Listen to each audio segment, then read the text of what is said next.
So yun mga par, magandang hapon sa inyo lahat mga par. Lakad-lakad tayo mga par para malibang. So nung Biyernes pala mga par, nakapirma na ako ng kontrata sa bago kong company. So finally doon na talaga ako magtatrabaho.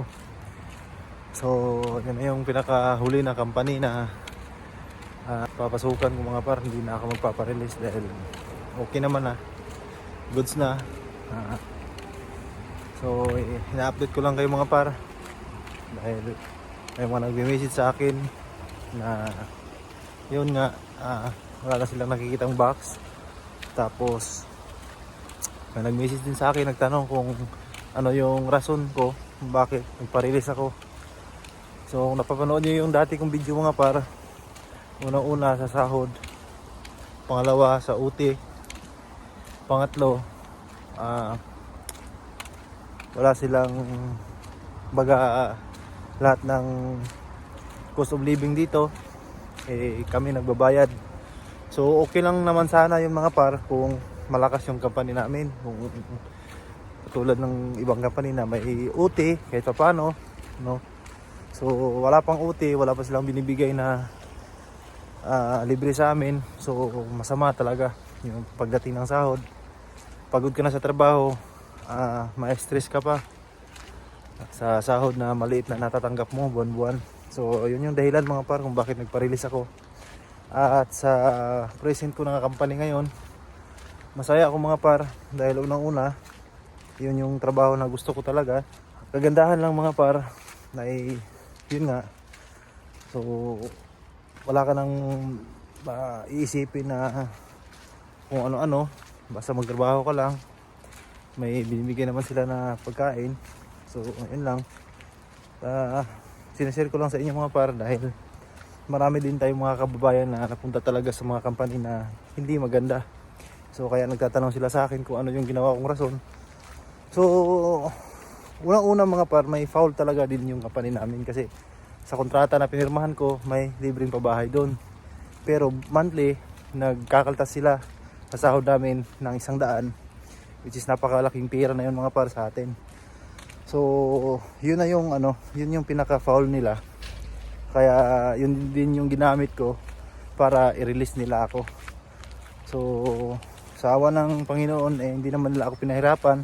Talagang binigay nila naman agad sa akin kung ano yung gusto ko. At yun nga lang, hindi nung pagkapaalam ko, hindi agad nila ako pinapahinto ng trabaho. Kumbaga nag-aantay, nagtatrabaho pa ako doon ng 1 buwan bago nila ako nirelease. So ayos lang. So nagpapasalamat din ako sa kanila dahil unang-una hindi naman ako makapunta ng South Korea kung hindi dahil sa kanila, kasi sila yung kumuha sa akin. Pero yung 6 years na pagkatrabaho ko sa company na yon, masasabi ko rin na sakto lang din yun na makabawi ako sa kanila dahil hindi naman tayo nagpabaya sa trabaho natin. At katunayan pa nga napamahal na rin yung Koreano, yung operator ko sa akin, dahil matagal din kami magkasama, no? So yun lang. At hindi naman sa lahat ng oras mga par doon na rin ako kasi siyempre last contract na natin to. So medyo, although yung mga pangarap natin unti-unti namang natupad na, pero mas maganda pa rin na uuwi tayo ng Pilipinas na natupad na yung pangarap natin. At the same time may pundot din tayo.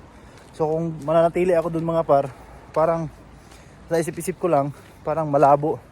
So kung makuha ko man yung pangarap ko, kung may ipon man ako, kukunti lang kasi nga madami pa ang makakaltas bawat sahod. Tulad niyan, wala pang binibigay na sila na pabahay, pagkain, lahat kami nagbabayad. So dito sa South Korea mga par, although malaki yung sinasahod mo, pero pag dito mo ginagastos, mahal din kasi yung mga bilihin dito. Kaysa katulad niyan, may binibigay na pagkain sa bagong company, so hindi na ganoon kalaki yung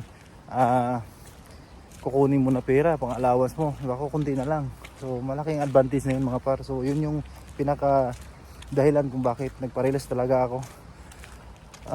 Dati pa talaga sana na magpa-release ako, kaso inabutan nga din ng COVID. Tapos mahirap magpa-release nung time na yon dahil di natin alam mga kuan kasi nung mga time na yun talagang lockdown, mahirap. So inantay ko lang talaga na makabalik ako at yun, sa napuntahan ko naman ang company ngayon. So, pakipagpasalamat ko sa kaibigan natin na lagi kong sinasabi, nagpapasalamat ako dahil kung hindi dahil sa kanya, hindi rin ako makapasok sa company na to. So yun lang. At maraming salamat sa inyo mga par, sa mga followers ko na andyan pa rin kahit ilang buwan na tayo hindi nakapag-upload. So yun lang. So dito tayo mga par, oh. Yan. Lakad-lakad lang, malapit lang dun sa sa kisuksan namin, apartment namin. So yun lang mga par, God bless.